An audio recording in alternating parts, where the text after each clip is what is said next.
It's really just sitting here scratching my head and going, okay, so what is the problem we're trying to address? We keep hearing there's a problem, there's a problem, there's a problem, there's a problem.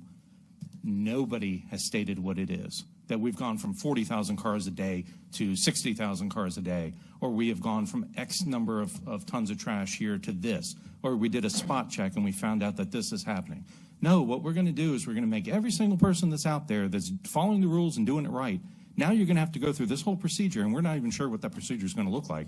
But we're going to go through all of this thing, maybe 1 sticker, 2 stickers, 5 stickers, 9. Maybe you don't need stickers. Maybe you can only do it with 1, because apparently some people have trash pickup and other people don't. They live in apartments. What are we doing? I mean, honestly, what are we doing? This is the 3rd time that we've sat here and discussed this without identifying what the problem is. Can somebody please tell me, what is that problem that once that is fixed, we can say, problem solved, check, now we move on to the next one? Because if we cannot do that, this is a complete waste of time. It is a waste of staff time. It is going to take up more of the treasurer's time. It is going to cost the taxpayers money. It is going to be confusing. It is going to be a pain in the butt for anybody that goes there and doesn't realize that they need a sticker. They're going to show up. They're going to be refused service because they didn't download the form, fill out the form, fax the form in, mail the form in, however we get it there, then get the sticker back, not realizing they need to do that. Or how about this one? You know, I just heard this one today. There's a lady that told me that she has her grandma who's older, and her uncle comes, and he lives in King George, brings his truck, takes the trash, takes it to the dump for grandma. That's a good son. Now we're going to tell him, hey, you can't do it, because your vehicle isn't located here. Or can we have him fill out a form saying that the trash is located here, and then he can, put his fingerprint on there or something? Again, what are we doing? Why are we doing it?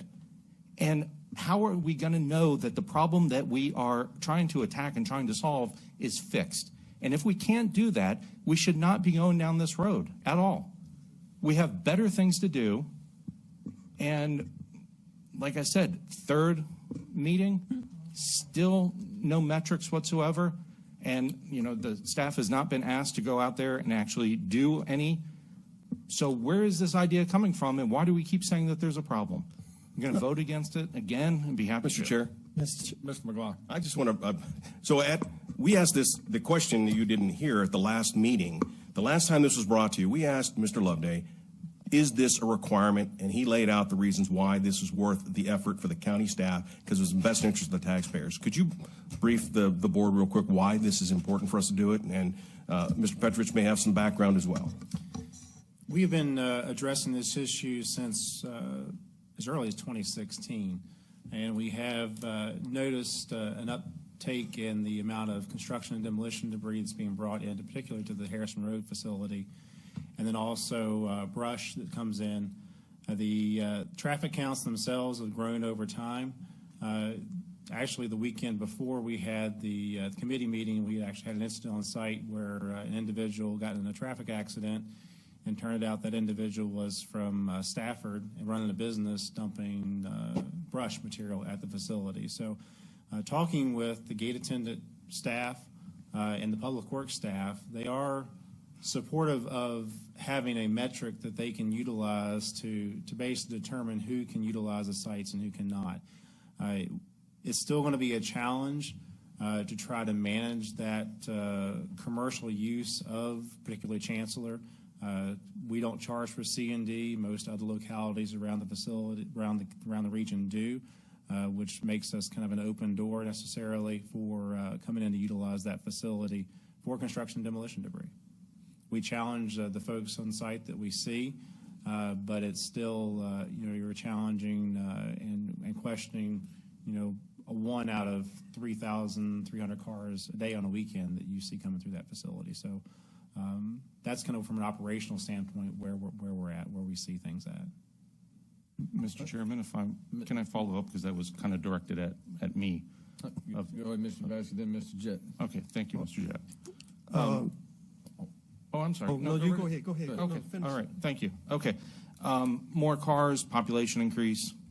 All the population is kind of centered up in the growth district, so that's definitely why that's going on. COVID, everybody's home, so people are cleaning out things, cleaning up their yard more, doing that type of stuff, I would assume. Have we tried spot checks? Because you just identified a problem that, and I'm not putting you on the spot, but we have not asked for any metrics that we can sit there and look at and say, we have fixed this problem. So if it is the C&D and if it is the out of county folks, have we ever thought of just spot checks, just all of a sudden on a Tuesday? Work with the sheriff's department. We have an ordinance that you have to be a resident to be here, and just do a spot check and just start checking driver's licenses. I will say that in 2016, we made an effort to start doing that. That was a short-lived program after you realized that the county residence is not on the driver's license, and individuals did not necessarily like being questioned to provide, their registration by a gate attendant making minimum wage. I certainly, staff would be willing to implement a study like that or a questionnaire or survey. However, I do believe we'd have to work in connection with the sheriff's office to have some type of legal authority there with us while we're going through that. So that's something the staff could certainly implement if the board directs us to.